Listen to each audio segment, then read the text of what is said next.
পথ দুর্ঘটনায় মৃত শেখ দানেশের দেহ ময়নাতদন্তের পর রাজনগরে এনে কবর দেওয়া হয়। রাজনগর বারুদখানা গ্রামের বাসিন্দা শেখ দানিশ পথ দুর্ঘটনায় মারা যান। দুর্ঘটনাটি ঘটে চন্দ্রপুর থানার হীরাখুনির কাছে।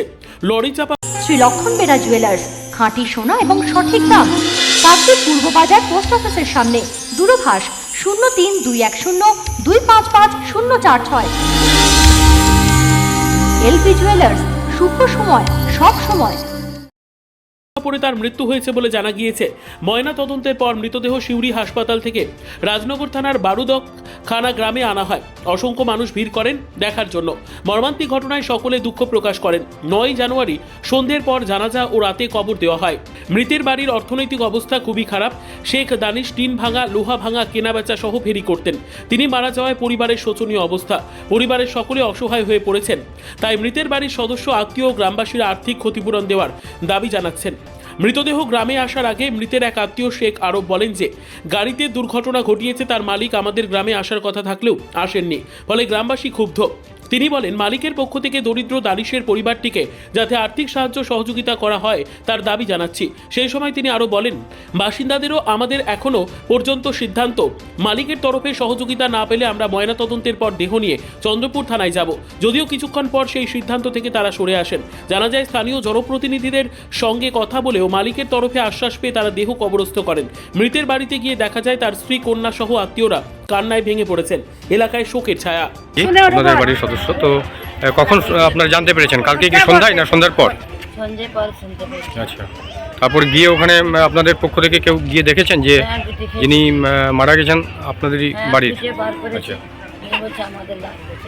আচ্ছা, যিনি মারা গেছেন ওনার নামটা? ওর নাম তো শেখ দানিশ। আপনার কে হতেন? আমার স্বামী। গতকালই এই দুর্ঘটনাটা ঘটেছে, তাই তো?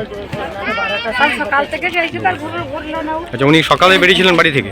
সকাল থেকে বাড়ি থেকে বেরিয়েছে, 12টার সময় বাড়ি আসছিল। 12টার সময় দুর্ঘটনা হয়েছে। যে কি কাজে যুক্ত ছিলেন উনি? ও দিন আচ্ছা, টিন ভাঙা, লোহা ভাঙা এসব কিনতেন আর কি। আচ্ছা, তো কালকে সকালেও একইভাবে বেরিয়েছিলেন, তারপরে সন্ধ্যার আগে পর্যন্ত আসেননি, তারপর আপনারা খোঁজ খবর শুরু করেন? খোঁজ করেছি, গ্রামের লোক গেল, আমাদের লাগবে। আপনার নাম বলুন আরেকবার। গুলবাহার। আপনি স্ত্রী হচ্ছেন ওনার? আপনার আমার সবার প্রিয় পূজা সোয়াবুড়ি নতুন সাজে নতুন রূপে।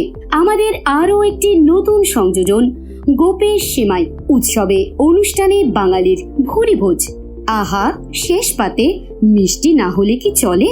তা যদি হয় পায়েস, আর যে সে নয় এক্কেবারে স্বাদে গন্ধে অতুলনীয় গোপেশ সেমাইয়ের পায়েস, তাহলে তো কথাই নেই। জমে ক্ষীর, তুলতুলে নরম, মুখে দিলেই এক নিমেষে মিলিয়ে যায়। তাই চোখ বন্ধ করে আজই নিয়ে আসুন গোপেশ সেমাই। 100% খাঁটি, সম্পূর্ণ গমের আটা দিয়ে প্রস্তুত করা হয়, যা কার্বোহাইড্রেট, ফাইবার, খনিজ ও ভিটামিনের উৎস। 8 থেকে 80 আমাদের গোপেশ সেমাই সবার মুখে ফিরিয়ে দিল হাসি। Packed and marketed by Gopesh protein private limited. ব্যবসায়িক যোগাযোগের নম্বর 8981383099। জয়নগরে এই প্রথম সরকার দ্বারা অনুমোদিত 100 শয্যা বিশিষ্ট নার্সিংহোম স্পন্দন মেটার্নিটি অ্যান্ড নার্সিং হোম। এখানে 24 ঘন্টা আইসিসিইউ, এনআইসিইউ, ডায়ালিসিস ও সকল প্রকার মাইক্রোসার্জারি সহ অত্যাধুনিক সিআর যুক্ত মডিউলার অপারেশন থিয়েটারে স্পাইন, ব্রেন ও অর্থোপেডিক রিপ্লেসমেন্ট সার্জারির সুব্যবস্থা আছে। সম্পূর্ণ বিনা ব্যয় Swasthyasathi, West Bengal health scheme ও অন্যান্য মেডিক্লেমের চিকিৎসা ও অপারেশনের সুবিধা পাবেন। Spandan maternity and nursing home, NABH accredited hospital, Thana cross road, Joynagar, Majilpur, Dakshin 24 Pargana. যোগাযোগ 0321822850 ও 9732607328, 9647346036।